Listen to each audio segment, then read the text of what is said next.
Diego Lopez est super impressionnant et c'est peu de le dire.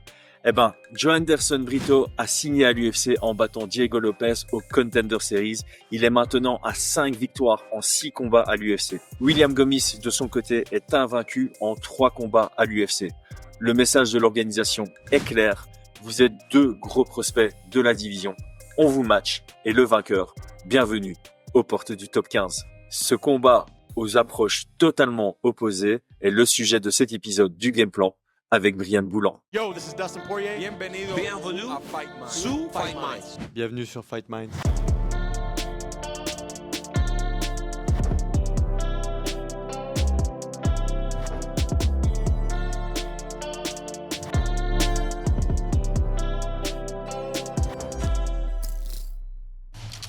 Paris sur le MMA avec Unibet. Quelle sera l'issue du combat? Une soumission? Un KO? Paris sur l'appli numéro 1 avec Unibet. 100 € de bonus sur ton premier pari. Brian, qu'est-ce qui t'intrigue dans ce combat? Ce qui m'intrigue dans le combat, c'est un combat qui est compliqué, hein, donc j'ai vraiment hâte de voir ce qui va se passer si Gomis va être capable de gérer tout ça, quoi.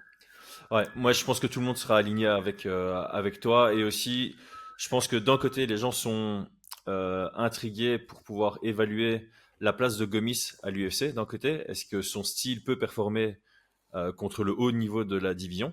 Et forcément, je trouve qu'il y a une intrigue générale sur le côté énergivore et actif de Brito, qui n'est pas pour autant dans la précipitation, contre le style absorbant sans être passif pour autant de Gomis. Il y a quelque chose d'assez intéressant là-dedans. On va analyser ça après notre Tale of the Tape. Joanderson Brito affiche un palmarès professionnel de 17 victoires pour 3 défaites et 1 égalité. 5 victoires et 1 défaite à l'UFC, considéré comme un opportuniste agressif qui se reflète par ses 7 KO et 8 soumissions, représentant un taux de finalisation de 88%. 13-2, c'est le palmarès du Français William Gomis qui est invaincu sous la bannière de l'UFC avec ses 3 victoires. En carrière, il a gagné 7 fois par KO et 1 fois par soumission, l'amenant à un taux de finalisation de 62%. William Gomis est la définition d'un style touché sans être touché, avec 75% de striking defense, ce qui est énorme. Mesurant 1m83 avec une allonge de 1m85, il devra tenir à distance son adversaire 10 cm plus petit avec un déficit d'allonge. Le côté agressif de Joanderson Brito se ressent dans sa pression, mais aussi dans sa lutte offensive tout en puissance. Un takedown obtenu par round avec un succès de 76%, ce qui est extrêmement élevé. Le Brésilien est sur un run de 5 victoires en 2 ans et demi. Il se débarrasse de Fili, Alexander et Wilson au premier round. Il étrangle Jonathan Pierce au deuxième round et force un arrêt du docteur au deuxième round face à l'ancien champion du Cage Warriors, Jack Shore, en mai de cette année. William Gomis signe à l'UFC sur 2 finalisations, contre Yakubov à l'UAE Warriors et Marcos à l'Ares. Son run à l'UFC est actuellement parfait, avec une décision sur Herrens lors de ses débuts au premier UFC Paris, une confirmation contre Francis Marshall et un TKO sur Yanis Ghemmouri à l'UFC Paris de l'année passée. Notre communauté a voté sur 1100 votes. On a une assez large majorité qui voit le Brésilien sortir vainqueur, 70% qui voit une victoire de Brito. On a 86% de notre communauté qui sera derrière Gomis et qui le supporteront dans ce choc. C'est par rapport au vote de la communauté qu'on commence par les analyses forces et faiblesses. On va parler de William Gomis qui est donné underdog par notre communauté. Moi, quand je pense à William Gomis, forcément le premier truc qui me vient en tête, c'est vitesse. Je pense aussi à un style Sanda adapté au MMA, donc un bon jeu de kick, une vraie souplesse, une bonne agilité, des déplacements intéressants. Un gars qui est difficile à connecter, c'est difficile de le connecter dur, et face auquel il n'est pas spécialement facile de casser la distance. Qu'est-ce que tu mets d'autre dans ses forces? Dans ses forces, moi je mets le fait qu'il soit gaucher. Donc déjà, Ouais. je pense qu'il l'utilise relativement bien et qu'il a cette particularité de travailler dans une zone dangereuse qui est dos à la cage, tu vois. Mhm. Euh, il est capable de boxer en reculant, il est capable de prendre ses rounds aussi. Donc dans ses points forts, je pense que c'est des choses à noter. Ouais. Sinon, j'ai rajouté aussi difficile à toucher. Mais je crois que ses grandes forces, en tout cas, son style est assez peu conventionnel en soi. Ouais. Et assez déroutant, je pense, pour le commun des combattants.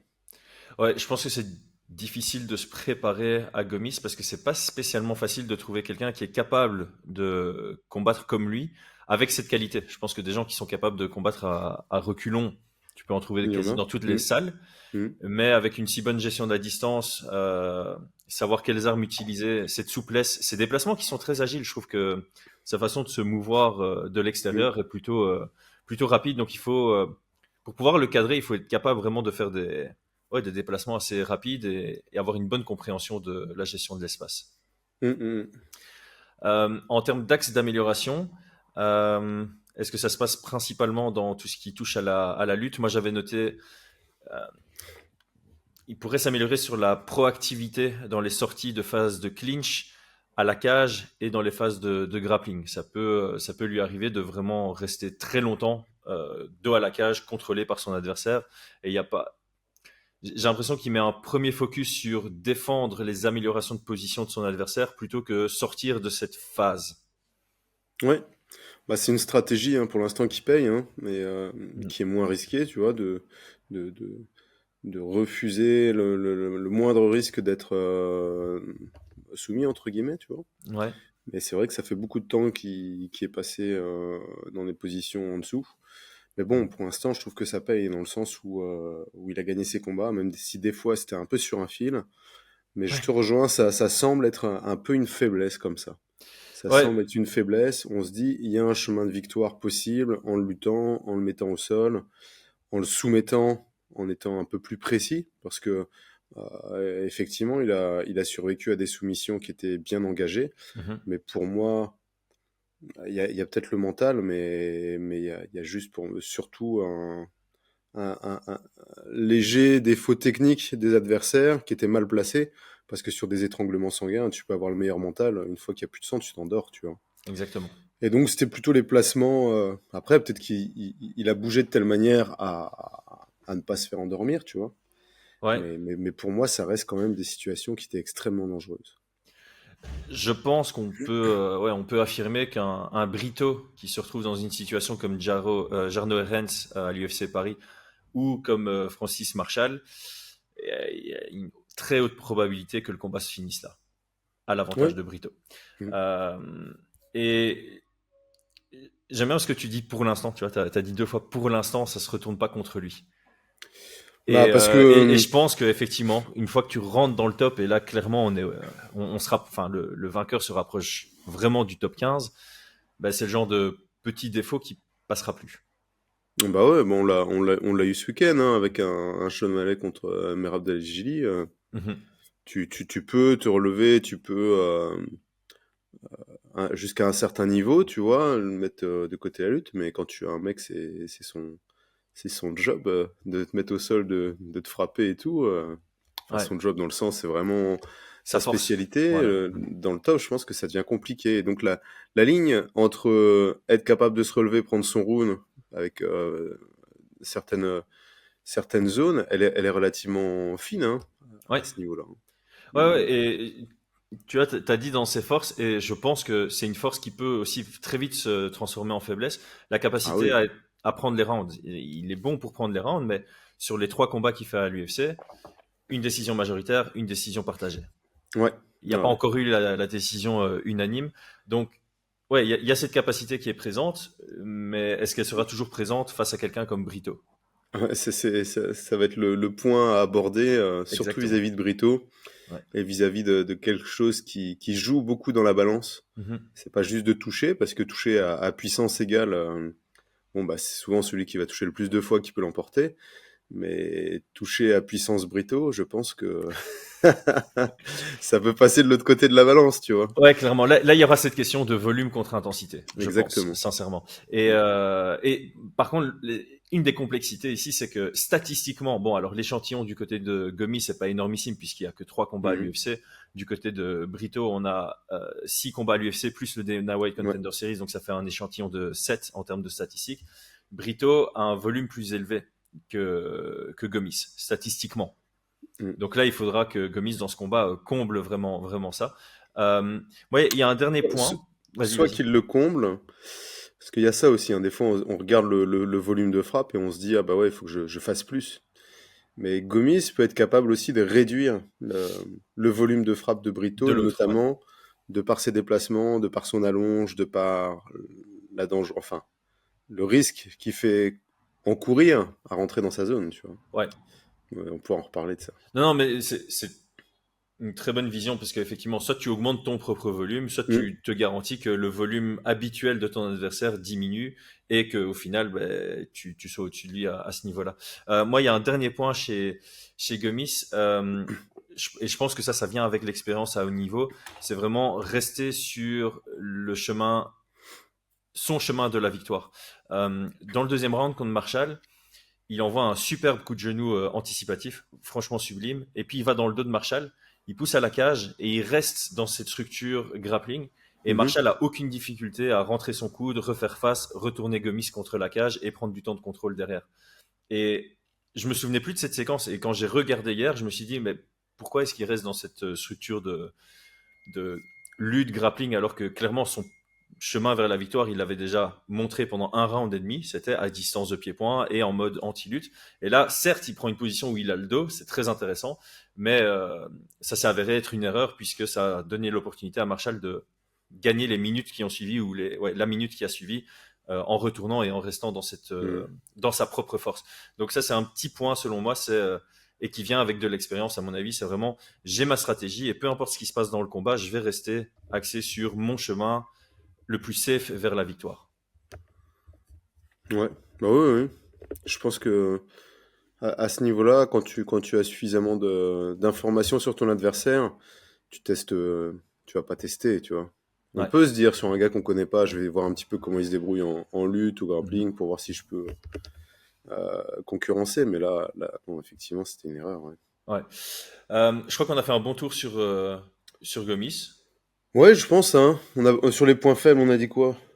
Ouais, Ce que tu viens de dire, ouais. bah, il y a son sol, il y a sa lutte, il y a un dernier point quand même qui, moi, m'a toujours un peu inquiété, c'est sur ses déplacements, sur sa propre droite, tu vois, que je trouve qu'il a relativement Gaucher, ouais. bien.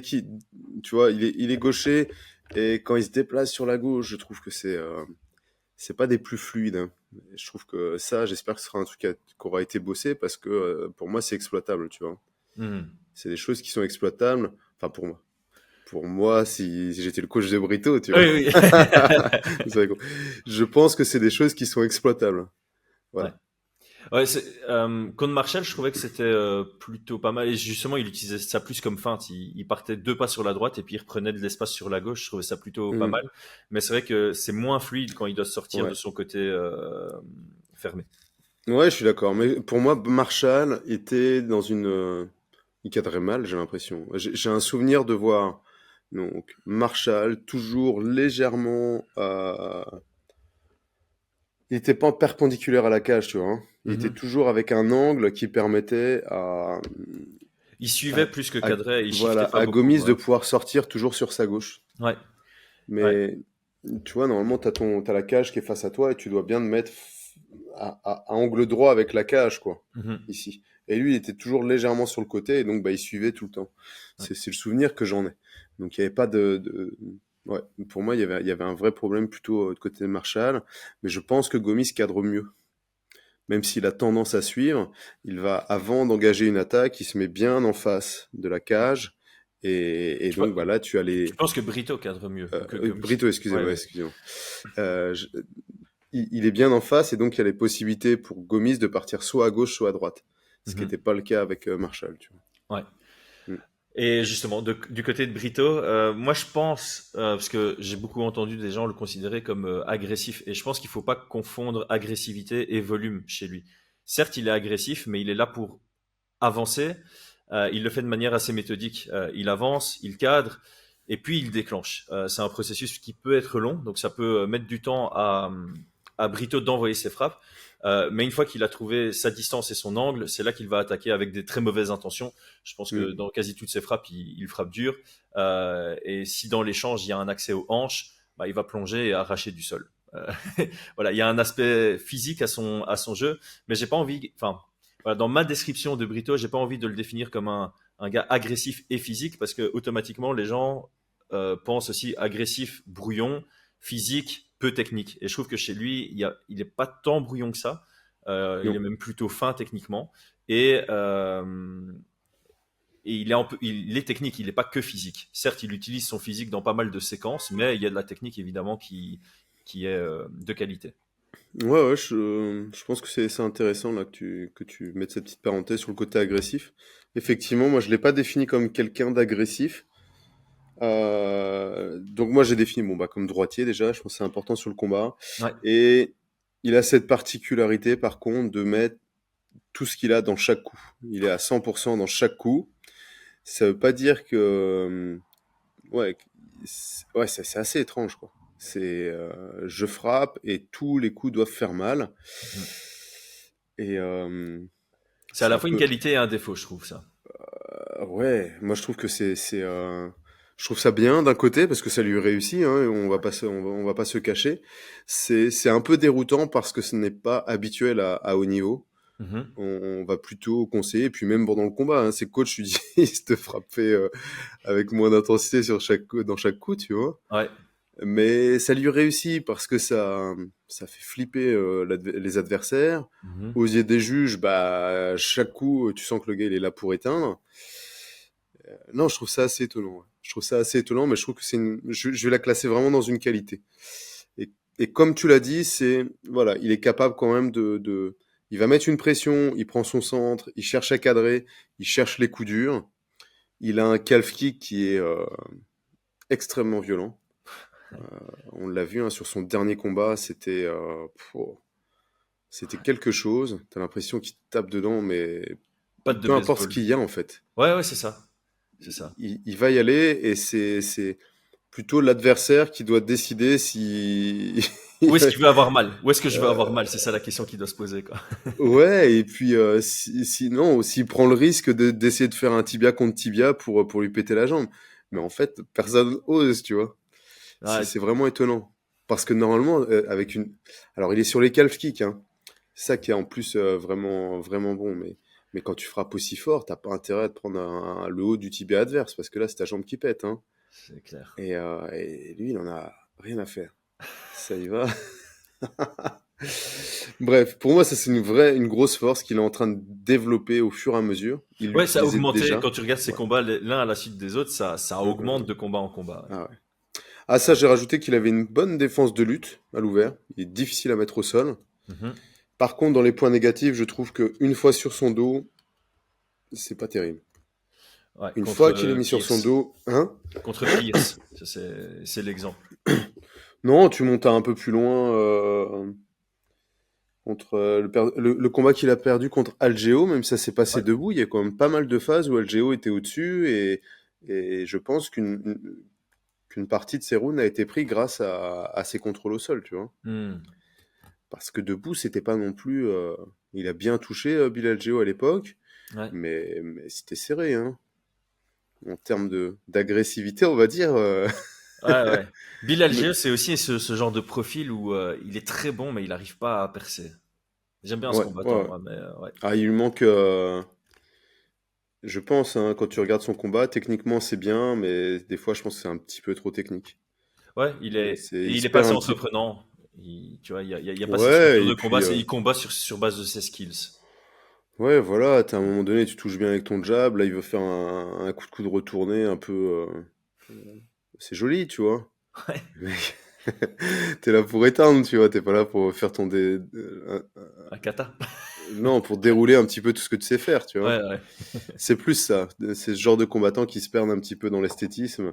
Parce qu'il est vraiment chouette à regarder, hein. Ouais, vraiment, moi j'aime beaucoup. Mais à un moment donné, si tu touches avec tes jabs, tu y vas, tu vois. Ouais.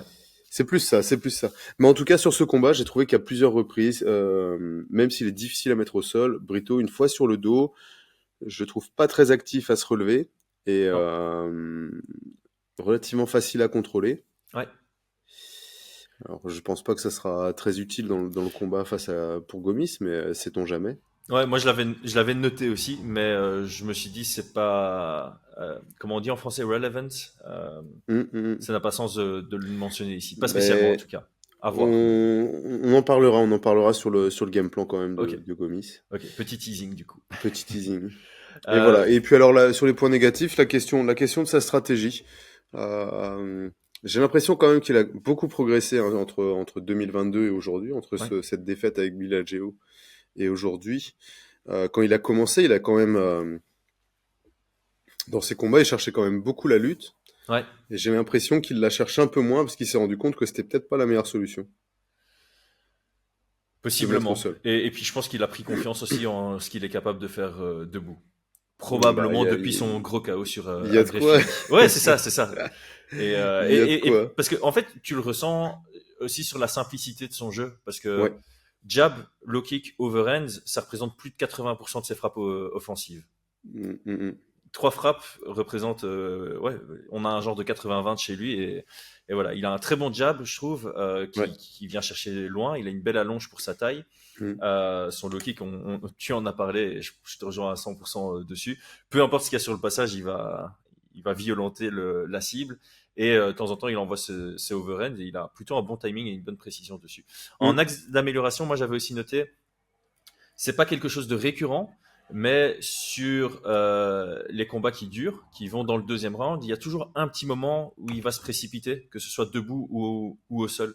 Quand Jack Shore, à un moment, il part sur une combinaison et c'est pas un bon moment, et donc il peut s'exposer au contre face à Mm. un bon contreur debout. Et contre, je sais plus contre qui c'était. Je me demande si c'est pas contre Jonathan Pierce. Il saute dans le dos Ouais, ouais. avant même d'avoir les crochets, il perd complètement la position. Donc ça c'est, je sais que ça c'est un défaut que toi, tu notes à chaque fois, c'est voilà, tu assures la position avant de faire quelque chose et là il saute complètement le dos alors qu'il reste tu fais ça quand il reste 15 secondes dans le round, ça peut Je s'entendre, Mm, mais mm. quand il reste 3 minutes dans le round, non, c'est une erreur monumentale quoi. Je me rappelle plus la position qu'il avait exactement, mais effectivement, il perd sa position. Et t'es là, tu fais. Parce que tu as la possibilité de pas mettre les crochets. Tu vois, tu prends le seat belt et Ouais. puis tu roules et tu maintiens et l'autre roule avec toi, tu vois, sous la pression. Tu vois? Mais Ouais, ouais. je pense pas qu'il a tenté de faire ça. Non, Et non, il là, n'arrive. Et c'était sur un tripod, je pense, de pire. Il saute vraiment dans le tripod, mais Ah il oui, oui, glisse je crois vers que ça. l'avant et ça glisse, ouais. Ouais, ouais. Ça, c'est des petites erreurs qui coûtent cher, tu vois, parce que. Ouais. Après, il perd son round. Ouais, Aussi ouais, simple que ouais. ça, alors enfin, c'était encore, il restait 3 minutes, donc le round était encore très ouvert et sur je me demande si c'est même pas beaucoup plus tôt, puisque sur le combat, les deux rounds, Jonathan Pierce, il shoot dans les deux, enfin, dans les 10 premières secondes. Ouais, Il se ouais, prend ouais. contre Hamzat, ouais. Mm, mm, mm. Donc voilà. Passons au game plan. On va parler de Gomis d'abord. Ouais. Si tu étais dans le coin de Gomis, quels seraient tes axes de travaux? Alors, écoute, moi, il y a un défaut, enfin un défaut, non, c'est pas un défaut. Je pense qu'il y a des ouvertures chez Brito que j'ai repérées. Je sais pas si... Je pense qu'elles sont exploitables parce qu'on sera sur une garde ouverte. Hmm, On a dit que Gomis était kické relativement bien. Et j'ai quand même relevé plusieurs fois où Brito se fait toucher avec des kicks du gauche. Donc ouais. Contre Jack Shore. Jacques Shore, il y a un high kick du gauche qui Ouais. passe. Il l'est tenté qu'une seule fois. J'ai un souvenir je crois que c'est contre Algéo aussi, quand Algéo, il ouais. passe en gaucher, où il y a beaucoup de touches, beaucoup de choses qui touchent. Je crois qu'il y a un middle qui passe à un moment donné. Il y a un inside low kick, donc un low kick jambe intérieure. Mhm. Et donc on a ce fameux Kick kick à arrière. 3 étages, Ouais, quoi. voilà. De travailler low kick intérieur, middle, low kick intérieur, high kick, et puis de varier un petit peu Mhm. pour trouver une ouverture. Contre Algéo aussi, à un moment il passe en gaucher, il le touche relativement bien avec un bras arrière crochet avant, tu vois, le 2-3. Donc je pense qu'il y a des ouvertures dans un classique gaucher contre droitier, Ouais. dans les techniques qui sont classiques gaucher contre droitier. Mhm. Donc pour moi ça va être ça. Euh, je pense il doit faire ouais, circuler, diminuer les frappes. Il doit rester un petit peu intouchable de la part de Gomis. Et notamment rester loin un petit peu du contrôle à la cage, des takedowns, Ouais. parce que je pense qu'un Brito pourrait le bloquer et au moment de sortir, de balancer ses frappes, tu vois. Ouais. C'est quand même un gros puncher, quoi. Très gros. Très gros. Et ça, il faut être ultra vigilant sur les 15 minutes. Donc voilà. Et alors j'avais mis entre parenthèses que effectivement, s'il y avait un takedown réactif ou l'opportunité de finir au-dessus, Hmm. je pense que ça peut être intéressant de contrôler pour prendre le round. Ouais, et ça peut être potentiellement intéressant de tenter ça sur la fin du premier round pour tâter le terrain, voir si vraiment il y a une Hmm, possibilité sans que ça prenne un risque non plus d'engager dans une structure de lutte. ouais, ouais, ça se discute. Moi, j'étais vraiment parti sur l'opportunité, quoi. Ok. Genre, à un moment donné, il veut shooter, tu renverses, comme on a pu le voir dans les combats. Et Mhm. ben, à ce moment-là, si tu es au-dessus, travail de contrôle et Ouais, utilisation des coudes, travail de contrôle, utilisation des coudes, pour prendre le round, tout simplement, sans risque, hein, ouais. c'est vraiment ce truc-là. La demi de Par... rétention avec une activité sur des Voilà, frappes et des exactement. coudes. Ouais. Ouais, et une bonne activité avec des coudes. Par contre, d'aller chercher à mettre au sol Brito, moi je pense que ça va être... c'est faisable, hein, mais à quel prix, tu vois? Ouais, en plus, tu l'as dit, Brito a une très bonne défense à l'ouvert et je vois pas beaucoup de Non. moments dans le combat où ce sera Gomis qui mettra la marche avant. Donc Ouais. automatiquement, Gomis, s'il shoot, t'es à l'ouvert. Puisqu'on Voilà. part Moi, du c'est... principe qu'il sera deux à la cage. À moins qu'il y ait eu un gros changement sur son Oui, approche ou du là, combat, ça mais. serait... Sinon, ça serait à la cage. Hmm. Il renverse sa situation, mais il n'y a pas eu de... On n'a pas réellement d'informations. On a pu voir Brito se faire mettre au sol relativement facilement, quoi. Ouais, Donc c'est pour ça que ça serait plutôt genre t'exploites une erreur de Brito. Il cherche à te mettre au sol, tu sors tes hanches, j'en sais rien, tu défends, tu réussis à obtenir la position au-dessus, eh bien tu l'exploites, quoi. ouais. Et donc il y a quand même des erreurs de la part de Brito de temps en temps. C'est ça. Ouais, Et oui, c'est quand elles ça. sont exploitées, il faut les garder, quoi. Ouais. Et donc quand je disais, il est agressif, mais il faut pas confondre avec volume et Mm. précipitation. Mais ça arrive quand même, ouais, sur les combats qui durent en tout cas, d'avoir un ou deux moments où il Ouais, perd ouais, sa ouais. lucidité. Et Mm, là-dessus, c'est clairement exploitable quand t'es dans le top, mm, tout simplement. Alors ici, tu me rassures complètement. J'avais écrit, j'avais écrit, je vois aussi une ouverture sur le high kick gauche. mm. Donc celui-là j'avais vu et pour Gomis autant en garde ouverte autant Jack Shore il l'envoie en étant droitier je pense il envoie sa jambe Oui, il fait un avant. switch high kick, quoi. Ouais, je pense que Gomis est totalement capable de passer droitier à un moment juste pour surprendre avec sa jambe gauche, mais effectivement en garde ouverte tu l'envoies beaucoup plus Bah avec beaucoup ouais. plus de puissance et d'impact. euh, ouais, je pense que la clé ici c'est vraiment autant Gomis, il aime bien bosser de l'extérieur, et il est très bon pour ça. Autant ici, il doit pas être trop proche de la cage parce que face à quelqu'un qui cadre bien, c'est une ouverture pour juste rentrer, le bloquer à la Mm. cage et travailler à partir de là. Et je sais pas si tu as dit Clinchislava. Non, non, non. Ouais, moi, je considère qu'on doit être un peu en mode Clinchislava ici. Ouais, je pense aussi. Non, moi j'avais dit que c'est les déplacements pour éviter de se faire clincher. Voilà, ouais. Mais oui, je te rejoins, hein, c'est...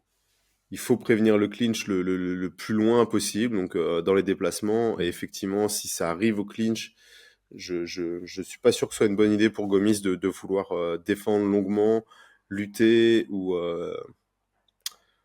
utiliser le clinch pour boxer, tu vois. Après, ce qu'il a fait contre Marshall, avec son erreur qui suit, ça peut être intéressant. Tu vois, le petit coup de genou anticipatif et Ouais, puis il retourne. Ben là, tu pousses et mm, tu prends ton centre et tu restes, ouais, ouais, tu ouais. restes là. Et alors, là, c'est plus en mode question. Les front kicks. Hmm. Je réfléchissais après ce week-end, tu vois, en me disant, mais en fait, c'est vrai que les bons strikers contre des bons lutteurs, bon, ici, c'est pas exactement cette structure de combat où on est lutteur contre striker, mais je réfléchissais à ça en me disant, ben, on a eu Sean O'Malley qui envoie ses front kicks dans le 5e round et ça fait très mal à Merab. Ça m'a directement fait penser à McGregor contre Mendes. Puis ça m'a fait penser à Anderson Silva sur la fin du combat contre Daniel Cormier. Et je me dis, cette arme, elle est pas tant exploitée que ça en MMA. Et il y a quand même pas mal d'exemples où c'est très utile. Ouais, je suis d'accord. Moi, ce qui m'embête un petit peu sur ce genre de profil de Brito, c'est que musculairement parlant, je le trouve, tu vois, Stock. rigide, quoi. Genre, t'as des physiques comme ça qui sont un peu plus souples. Euh, Dvalishvili, tu sens que la musculature, elle reste relativement souple et que tu peux enfoncer ton front kick dans le ventre un petit peu. Ouais. Je pense qu'au niveau des abdos, il doit sûrement être beaucoup plus endurant et peut-être même plus fort que Brito. Mais je suis pas. J'ai l'impression que ça va être compliqué de le toucher, T'as l'impression de Brito. front kick un mur contre Brito, Ouais, quoi. c'est un petit peu ça, quoi. C'est un petit peu ça. Alors, effectivement, à partir du troisième, ça sera un peu plus tendre. Donc, pourquoi pas à partir du troisième si on arrive jusque-là. Par contre, les stop kicks dans les genoux, Ah oui, on ça, est il les d'accord. utilise bien, Gomis. Ouais. Ça, il faudrait voir un petit peu comment ça passe en fonction de l'angle de la jambe, tu vois. Mhm. Parce que ça peut être un peu à double tranchant. Donc, Surtout à reculons. Ça peut ouais. être vraiment, ça peut très bien fonctionner. Et puis si le gars il se déplace beaucoup latéralement et que tu rates, bah c'est une porte ouverte vers beaucoup de choses. Ouais, ouais. Pas Donc ça, il uniquement faut la voir, lutte. il faudrait voir. Pour moi, ça serait plutôt stop kick si la jambe est suffisamment, il y a suffisamment d'angle pour aller attaquer le genou. Et sinon, s'il est bas sur ses appuis, le stop kick peut pas passer.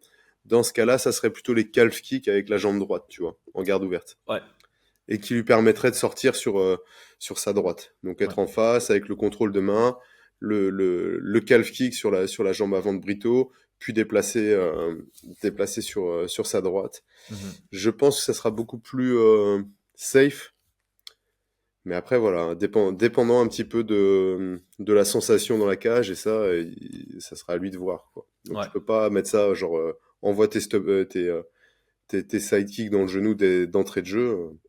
Non, il doit un peu sentir Ouais, je pense qu'il comment doit les sentir. déplacements et la distance Mais je pense se que fait cette jambe naturellement. avant, ça peut être intéressant de taper dedans, quoi. Ouais. Et alors, dernier élément, évidemment, c'est cette question de volume contre intensité. Je pense que c'est maintenant qu'il faut en parler. On va Mm. partir du principe qu'à chaque fois que Brito va toucher, ce sera beaucoup plus impactant et percutant que les touches Mm. de Gomis. Peut-être à l'exception des middle kicks, mais par exemple, les middle kicks de Gomis, je les trouve excellentissimes. Mais contre Marshall, j'avais cette impression qu'il avait peur de se le faire attraper Bah et oui, qu'il c'est l'envoyait logique, avec hein. une certaine retenue. Tu vois, c'est logique, mais voilà, dans cette question de intensité contre volume, les frappes fortes que tu as dans ton arsenal, notamment ta Mm. jambe arrière que tu envoies, peu importe sur lequel des trois niveaux, mais dans ce Mm. combat-là, c'est quand même intéressant voilà, d'aller Ah bah marquer tes points écoute, là-dessus, parce que sinon, en termes de volume, tu vas devoir ouais, faire une différence énormissime pour non. attraper la percussion des frappes de Brito. Eh bien, écoute, moi je te rejoins. Je pense qu'il peut concurrencer la puissance de frappe des poings de Brito par la puissance de frappe de ses jambes. Voilà. Et on en a parlé, hein, que dans le game plan, il y aurait la possibilité d'utiliser les kicks. Je pense qu'il concurrencera sans chercher à augmenter. Je pense qu'avec ses déplacements, son travail de hand trap, ça sera de diminuer le volume de frappe de Brito Ouais. en ne lui donnant pas l'opportunité de rentrer en anglaise, et en même temps, lui, de pouvoir rester à distance de jambe, distance de kick, et marquer des points aux yeux des juges, hein. Ouais. Ou même trouver peut-être, on lui Le souhaite chaos. un KO sur un high kick qui vient scalper Brito, quoi. Ouais. Moi, ça, c'est un des chemins vers la victoire. Du côté de Brito, si tu faisais partie du camp, quelles seraient les grandes lignes en termes de stratégie? Jab, calf kick, overhand. Ok. Non. Ouais, bah écoute, Mais en alors, fait, c'est marrant parce que moi, la première ligne que j'ai mis, c'est imposer son jeu habituel, mais avec un plus gros focus sur le clinch, le dirty boxing et la lutte. Donc, quand je dis imposer ah, son jeu habituel, t'as un peu ce côté rythme, déplacement, etc., etc. Mais le jeu habituel hmm, sur son pied-point, c'est ça, c'est jab, low kick et overhand. hmm. Eh ben écoute, tu vois, là, ça reste intéressant parce que on est tout à fait d'accord sur le jeu habituel. Mhm. Je pense qu'il a un jeu habituel qui fait que quand les parieurs, quand Unibet met les codes de paris, ils se disent que Brito est favori. Ouais, Mhm. bien sûr. Et notamment parce que tu compares les deux jeux Ouais, habituels. c'est ça. Oui, pour moi, il doit garder son jeu habituel, il doit mettre sous pression, il doit cadrer. Euh, Par contre, j'ai mis rester debout, point d'interrogation. Ouais. Je m'interroge sur la nécessité de vouloir lutter et grappler euh, Gomis. Tu penses que ce serait énergivore et que si ça rate, ça risque de créer un déficit d'énergie à Ouais, l'avantage de Gomis? c'est un peu mon inquiétude. C'est un petit peu mon inquiétude. Je pense que Gomis, quand même, un featherweight vraiment costaud. Ouais. Que, par exemple, même pour un Marshall, ça a été très énergivore de le mettre au sol. Mhm. très énergivore. Effectivement, ça semble être un chemin pour la victoire, mais j'ai l'impression que Brito, son striking serait suffisant pour pouvoir connecter Gomis, tu vois. Hmm. Mhm. Donc pour moi, c'est un vrai point d'interrogation sur le game plan. Euh, à première vue comme ça, j'aurais plutôt conseillé, non, tu restes debout, tu le cadres, tu le connectes, exploiter les sorties sur la, Sur donc ce côté fermé. Ouais. ouais, sur l'angle fermé, avec des retournées, avec des larges crochets en avançant, ce genre de choses. Et alors, comme on a quand même un adversaire, Gomis, qui est difficile à toucher, c'est de travailler au corps avec son anglaise, quoi. Ah, ouais. Frapper, voilà, donner ses 100% dans le corps. Ouais. Ça va, tu vois, un peu inquiéter, faire descendre les mains, euh, se sentir mal à l'aise pour mettre Ouais. son jeu. Et Je... c'est là où ça devient une force, ce que tu disais quand tu décrivais Brito, le fait d'envoyer tout très fort. Quand Mm. il touche à un étage, ben, tu as envie de protéger cet étage, mais de Euh, l'autre côté, tu dis, mince, s'il va à l'autre, si je mm. défends l'étage du bas et qu'il vient en haut, et alors là, défensivement, ça devient compliqué, quoi, parce que tu as envie de tout Ouais. protéger, mais c'est impossible. Donc, Et je me pose la question, mais alors voilà, ça c'est encore une question, hein, c'est des interrogations, s'il doit arriver entre guillemets, en respectant Gomis, tu vois. Je me pose la question s'il doit pas arriver agressif, ouais, moi j'ai mis ne pas, contrôlé. j'avais mis aussi cette question, ne pas laisser respirer Gomis, tu vois, c'est vraiment une question. En fait, Oui, pour moi, il doit oui, trouver c'est ce ça. juste milieu entre voilà, pas laisser Ah, c'est... d'espace à Gomis, parce que Gomis, quand il a de l'espace, c'est là où il excelle vraiment le plus. Mais de l'autre côté, Gomis est très très bon aussi à t'absorber. Donc Mm, si tu viens en mode je vais pas le laisser respirer une seconde, tu risques de faire des erreurs de déplacement, te mm, jeter, surengager et t'exposer à des contres, ce qui est mauvais contre Gomis. Et de l'autre côté, si tu as un tout petit peu trop de retenue parce que tu as peur de t'exposer en surengageant ou en le chassant trop loin, mm. tu risques de lui laisser trop d'espace et Gomis va pouvoir installer son jeu. Donc il y a une complexité chez Brito, c'est vraiment trouver ce juste milieu entre pas prendre de risques à trop courir après, entre guillemets, Ouais, et ne pas laisser Gomis être trop à l'aise avec trop d'espace derrière lui et avec trop d'espace entre eux deux. Donc, une des règles pour moi ici, c'est maximiser le boxing range, aller coller à la cage, tu vois, parce que tu dis mm, lutter, c'est peut-être énergivore, mais par contre, mm, coller à la cage, je pense que c'est pas trop énergivore contre Gomis. Il y a un effort à faire pour casser la distance, mais une fois que tu as mm. cassé cette distance, comme je le disais dans les axes d'amélioration chez Gomis, donc à moins qu'il ait vraiment bossé dessus, il n'y a pas une énorme proactivité à chercher à sortir de ce clinch à la cage. Et donc, ça peut Ouais. permettre de gagner ces minutes-là, mettre des petits genoux dans les cuisses, réduire sa mobilité. Et donc, ça peut payer, ça peut être un investissement aussi. Ouais, ouais, ouais. Et puis, si Oui, au clinch ça. à la cage, tu sens qu'il y a moyen de soulever, de taper au sol, bah, tu prends ton Ah oui, opportunité, oui, quoi. oui. Mhm. Écoute, ça pourrait. Je pense que ça pourrait être. Par contre, je pense qu'il doit pas partir du principe qu'il doit le mettre au sol pour le taper, tu vois. Ouais. Je pense que ça a été une erreur face à Algéo, par exemple, où Mhm. je trouve qu'il y avait aucun intérêt à faire ça, si ce n'est se fatiguer pour rien. Mhm. Et tu vois, quand je trouve qu'il y en a un qui l'a pas trop respecté, alors c'est pas le même niveau, hein, loin de là, mais très très loin de là, c'est Westin Wilson, je crois. Ouais, sa deuxième victoire de sa série, là, ouais. Ouais, Après, Westin c'est celui qu'il a Wilson. affronté après Philly, hein, c'est ça? Ouais, eh ben, Philly aussi, hein, il l'a pas respecté réellement, hein. J'avoue. Mais tu vois, André Philly, c'est un ancien. Il reste relativement dangereux. Il est là depuis Tout à des fait. années. C'est le gars qui teste un petit peu les nouveaux venus qui commencent à monter, tu vois. Ouais. Et il est rentré dedans comme, enfin voilà, tu vois. Mhm. Donc je pense que ça peut être payant, une stratégie un peu plus comme ça, Ouais. qu'une Ouais. stratégie trop mesurée.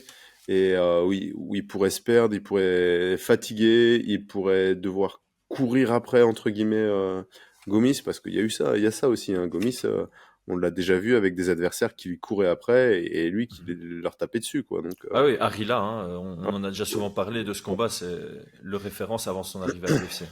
Ouais. Donc voilà, donc pour moi, c'est vraiment le cadrage, le jab, les calf kicks dans la jambe intérieure, voire extérieure Ouais, aussi.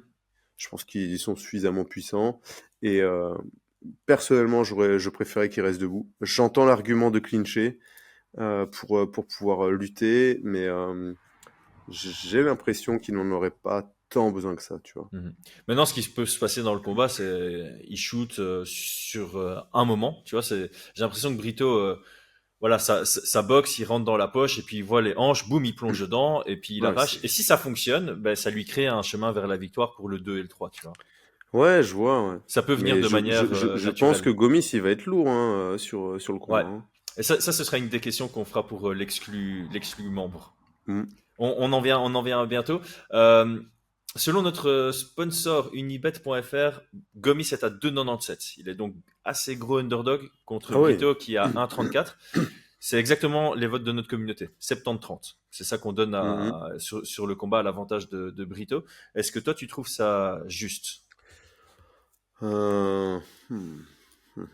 Ah, je pense que je vous avoue que j'ai pas très envie de parier contre Gomis, non pas, enfin voilà, hein, pas parce que pas pour parce que je suis, enfin voilà, tu vois, pas une question de nationalité ou quoi que ce soit, mais parce que il nous a souvent fait nous tromper entre guillemets, tu vois. Mhm. Quand je dis nous, c'est la plupart des gens. Ouais. Vous le voyez sur des combats difficiles, il a eu des combats difficiles, il s'en est sorti avec brio. Là, sur ce combat-là, On va voir s'il effectivement. s'en sort avec Brito après. Mais dans tous les cas, sur ce combat-là, je le vois quand même un poil plus favori. J'aurais été plutôt sur un 60-40, Ouais. parce que ça va être à nouveau un combat avec quelqu'un qui devra être très très concentré du début à la fin. Ouais. Mais s'il y en a un dans l'écurie française qui est capable de gérer ses rounds et de l'emporter sur des combats compliqués, c'est lui, tu vois. Exactement. Hmm. En fait, moi, ma réponse, c'est difficile à exprimer.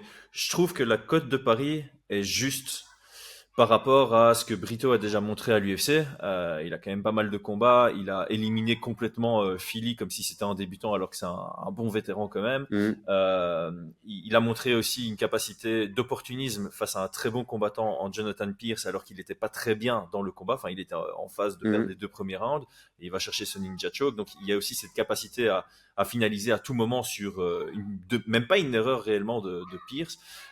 Il était super bien contre Shore et ça amène Oh. à l'arrêt du docteur, mais au final, il était parti vers une belle victoire. Donc, il a des belles victoires, il est sur une série de 5 victoires, il est en confiance, il s'améliore, il progresse, etc., etc. De l'autre côté, on a Gomis qui est à 3-0 et factuellement, il doit encore convaincre à l'UFC dans le sens où sur les 3 combats, il a pris 2 newcomers, Erens et Gemuri, Hmm. qui faisaient leur début. Bon, Erens, c'était le début des 2 combattants. Et Marshall qui reste dans le ventre mou. Marshall, il était underdog, donc il nous a surpris. Il y a ce côté, il nous a surpris. Mais Francis Marshall était un profil difficile pour lui. Ça reste un combattant du ventre mou de la division. Donc, Hmm. d'un point de vue code de Paris, je comprends totalement que ce soit un 70-30. Ceci étant dit, moi j'ai envie de rapprocher les codes de Paris par rapport aux analyses, par rapport au fait que s'il y a bien un combattant qui est capable de gérer quelqu'un qui cherche à avancer, qui cherche à prendre le round, qui a un côté agressif, ben Gomis en est totalement capable. Il l'a déjà prouvé, notamment contre Arila, comme je le disais Ouais. avant. Donc je suis d'accord avec toi. Pour moi, Brito reste favori. Hmm. Mais 70-30, c'est plus sur le narratif que je viens d'expliquer par Ouais, rapport ouais, ouais. à où ils en sont dans leur carrière. D'un point de vue purement style, je crois qu'on doit mettre un peu plus de chance du côté de Gomis. Ok, donc tu me rejoins à peu près Sur le 60-40, ça... 65-35, Ouais, 60-40. ouais, c'est ça, dans ces eaux-là. Hmm. Ouais, ouais, je suis assez d'accord. Alors en termes de Et préférence, ah vas-y, vas-y. je pense que si je dois poser ma pièce, je la mettrais sur Gomis, hein. Voilà, bah exactement. Pour cet argument-là, là où il y a de la valeur, c'est un dog or Ouais. pass pour moi. Et puis alors, entre guillemets, la chance qu'on a en tant qu'observateur français, c'est qu'on sait quand même que il est bien accompagné, tu vois, Ouais. en termes de game plan, en termes d'accompagnement sur les passes, etc. Je pense qu'il est relativement bien accompagné et ils savent que c'est un challenge. Ouais. Ils savent qu'il va falloir être extrêmement prêt, étudier comme jamais, parce que si tu te dis, oh bah non, c'est bon, celui-là, je vais le faire sans problème, tu Mhm. étudies vite fait, tu vois. Non, non, ici, je pense qu'il y aura un gros focus dessus. Ouais, ouais, ouais. D'autant plus, bon, voilà, c'est pas pour mettre de l'huile sur le feu ou quoi, mais à l'heure actuelle, au MMA Factory, il y a moins de combattants UFC, donc tu as plus de temps Ouais, de mettre un focus sur la préparation de ceux qui restent. ouais. Et puis après, ça reste un très bon choix sur le plan managérial, dans le sens où s'il passe, ça lui fait un énorme bond. S'il passe pas, bon, bah voilà, hein, il est Bah, il était jeune, underdog. Ouais. il est underdog, il est jeune, il va se refaire sur d'autres combats, et puis c'est pas terminé, quoi. Et c'est le genre de combat qui donne des axes d'amélioration, je pense. En cas de défaite, ici, c'est OK, qu'est-ce qui m'a manqué? Et ça pourra lui permettre de beaucoup progresser. Donc, je suis d'accord, d'un point de vue managérial, c'est très intéressant. Ouais. Donc, en termes de préférence et de pronostic, moi, de mon côté, ma préférence se dirige vers ce qu'on a dit, un KO sur high kick gauche. Et je pense sincèrement que ça fait partie des scénarios de victoire pour Gomis. Par contre, mon pronostic non biaisé, donc faites bien la différence, les amis, entre pronostic, support et Paris. Donc, je supporte Gomis. J'ai une préférence largement pour sa victoire par KO idéalement. Mon pronostic non biaisé, ce serait la première victoire à la décision de Brito à l'UFC. Ouais. Ma préférence. Ah là là. Mon pronostic, je vois. Mon pronostic, franchement, mon prono, ça va être Gomis à la décision. Waouh, ok. Ouais. Ok. Et c'est une préférence? J'ai vraiment pas de préférence en fait. Voilà, pour être honnête, je sais pas, j'aimerais bien. Je suis embêté que ce soit Gomis, hein, que Brito affronte Gomis, ça m'embête un petit peu sur ce combat-là. Mais Brito, je pense quand même, j'aimerais le voir continuer à progresser comme il l'a fait sur ses derniers combats. Je pense que ça peut être vraiment un combattant plaisant à regarder dans quelques dans le haut de la années, division, tu vois. ouais. J'aimerais bien, tu vois. Je me dis dans 2 ans, dans le top 5, ça va envoyer des parpaings, tu vois. Ouais. Donc, effectivement, on va dire sur le style purement combattant, je suis plus intéressé par un Brito qui monte dans le classement et qui aille se taper d'une manière, enfin voilà, une fois un peu plus mature, avec le top de la division, clairement, plutôt que quelqu'un qui touche, qui sort, qui se déplace, tu vois. Ouais. Mais c'est purement, voilà, sur le style des combattants. Voilà, je crois qu'il y a beaucoup de gens qui seront alignés avec toi, même les supporters de Gomis peuvent s'accorder sur l'argument que tu viens de balancer. Voilà. Après, clairement, on va dire que Gomis qui l'emporte de manière propre en se déplaçant, ou alors comme tu le dis avec un high kick, franchement, ça serait extrêmement plaisant, ça c'est sûr. Ouais, parce que ça change c'est un peu sûr, cette mais perception, ça change un c'est peu le cette côté- perception qu'on peut avoir sur Gomis du coup. S'il est Oui, plus voilà. agressif dans ce combat, tu dis ah ben il y a un changement de style qui me plaît davantage et donc ça me plaît davantage aussi de le voir plus haut dans le classement. Voilà. Euh, Mais voilà, mon prono en tout cas, c'est le prono non biaisé entre guillemets, je veux dire. Je vais me dire que ça va aller à la décision et je pourrais voir Gomis l'emporter. Ouais. Ouais, j'y crois. Franchement, j'y crois à ce scénario aussi. Ok, ben en plus, on fait une bonne transition parce que là, on va faire une vidéo exclusivement réservée aux membres pour continuer l'analyse de ce combat. On a eu de très chouettes questions de nos membres et ça touche principalement ce que Gomis a dit ou comment on a vu Gomis dans le superbe film proposé par RMC Sport sur l'UFC Paris. Donc on l'a vu un peu méconnaissable avec des grosses joues à la Paddy Pimblett et donc on peut parler de tout ce qui est poids, cut, etc. par rapport à Gomis. Et alors il a aussi parlé de se libérer. Donc ils ont fait comprendre que ils ont sécurisé les victoires pour obtenir le deuxième contrat à l'UFC et maintenant qu'ils l'ont, ils vont pouvoir libérer un peu la bête, le jaguar comme son surnom, tu vois. Et donc on va parler de tout ça dans notre vidéo exclusivement réservée aux membres. Donc on vous invite, si vous n'êtes pas encore membre de la chaîne, à rejoindre, c'est ça le mot, à rejoindre la chaîne en tant que membre. Rejoignez la famille, vous allez voir, c'est très chouette. Les autres, on vous dit à très bientôt. Brian, merci pour la préparation. Pensez à vous abonner si c'est pas le cas. Ciao, ciao. Ciao tout le monde.